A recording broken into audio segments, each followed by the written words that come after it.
Hello everyone, my name is Grethade here from 01gaming.com and noobcastgaming.com. It's Monday and I got some gaming news. Game in the background is World of Warcraft. If you don't know what it is, I apologize because I don't know how the hell you can call yourself a gamer.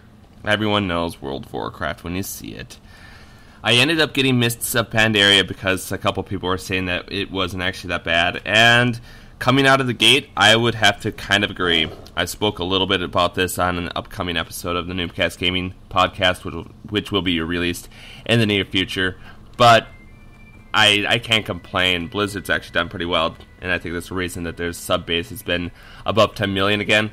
Let's see how long they can keep our attention this time around.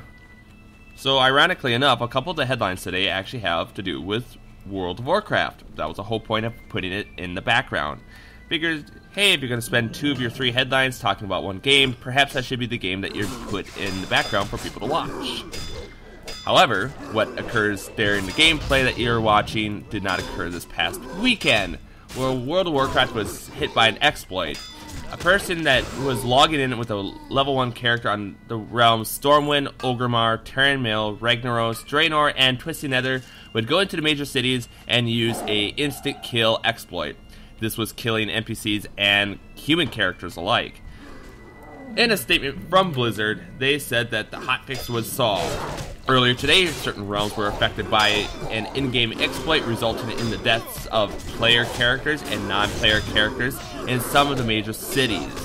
This exploit has already been hotfixed, so it should not be repeatable. It's safe to continue playing and adventuring in the major cities and elsewhere in Azeroth. As with any exploit, we are taking this disruptive action very seriously and conducting a thorough investigation. If you have any information relating to this incident, please email hacks@blizzard.com. We apologize for the inconvenience some of you experienced as a result of this and appreciate your understanding. Before I have to do one thing, Blizzard, I just have to say that there's videos from this person using this exploit in raids as far back as July, and it's been publicized since then. If you knew about it, it should have been hotfixed then, not stuck there for the GMs. As a result, you see a lot of people very upset with this past weekend. As for the people that were disrupted, they have every which right to be pissed off. I know I'd be pissed off because some lowly person that hates their lives that much has to go and disrupt another person's game. I honestly wonder, if someone goes to that extent to ruin someone else's day, are you a sociopath, or what exactly drives you to do something like that? If you think it's funny, it really isn't, because it's just very disruptful. It ruins the game, it ruins the whole experience, and it makes you a fucking twat. Just saying. So on the heels of that, the other headline I have about World of Warcraft is a little more positive than that. It's actually about patch 5.1. Wait.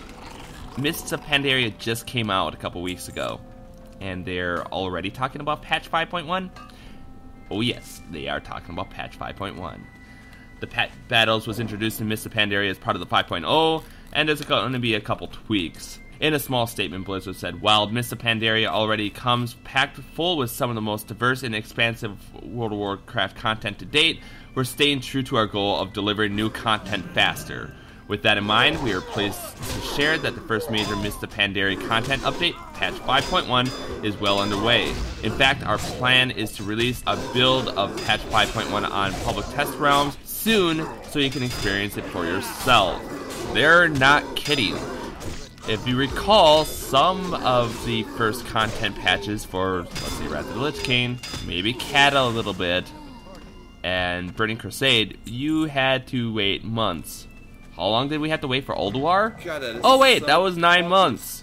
Who got pretty sick of Naxx at that point? I know I did.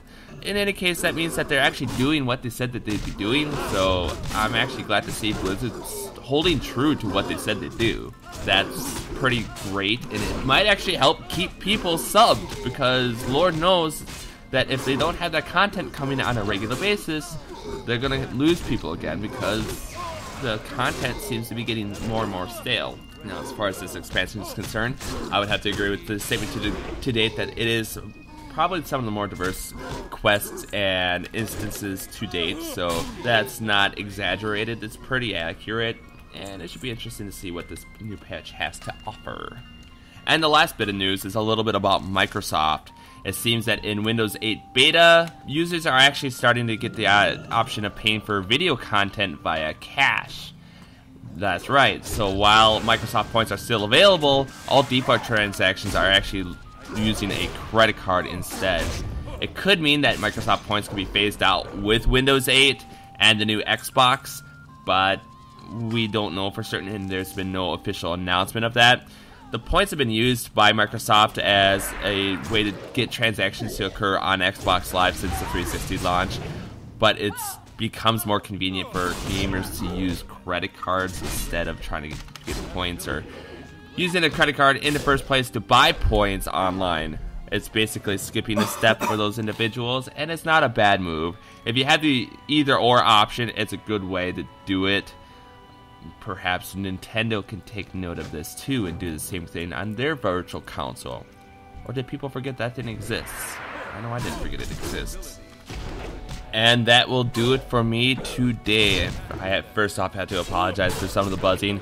It seems that a lot of the trees around here need to have stuff trimmed down so they're not falling into the street as per usual around here.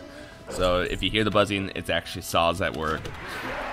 As for some of the upcoming content, I'll be around tomorrow night, which is Tuesday night, on my channel. There might be a simulcast over on the new Noobcast Twitch channel, which is Noobcast TV, and that's both available at Twitch. Follow my Twitter if you want information regarding that. As for this video, if you have any comments about it, whether it be positive or negative, please leave it in the comment section down below. That's an area where you can type things and tell me what you think. You submit it and we can read it. Thank you. If you liked my video, please give it a thumbs up and subscribe.